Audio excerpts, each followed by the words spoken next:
So I first heard the term effectuation about 10 years ago. And at the time, I was extremely frustrated with the startup that I had begun, because I knew I had a great concept and a good idea, but I just wasn't getting any traction. And the frustrating part for me was that this was supposed to be my expertise. Like, I knew how to do startups. I knew how to launch new ventures. I had spent a decade in corporate America developing confidence and taking an idea from a concept into market, and had been very successful in doing that. And then all of a sudden, I got this entrepreneurial hubris of sorts and was excited to try my own venture, my own idea, but wasn't having the same success that I had had on the corporate side. So when I heard the word effectuation, I heard it in the context of a workshop similar to what you guys are experiencing today.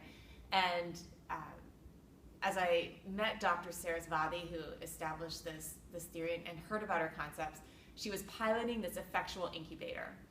And so I found the concepts interesting. At that point, I was willing to give anything a try. So I decided to apply, and my venture was accepted. And I spent a term in this incubator where basically I learned that I was putting the cart before the horse.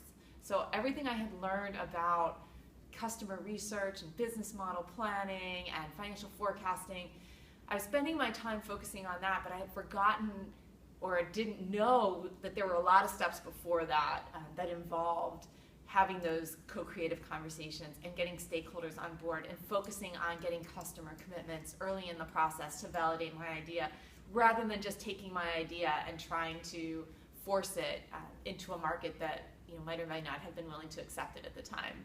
So I adopted the effectual principles. I was able to launch my venture successfully through this incubator, ran it profitably until I exited it, and now I focus on bringing effectuation into primarily large organizations and helping them see that there's a way to connect the ideation process to business planning. There are some really important steps in there, and that's all about effectuation.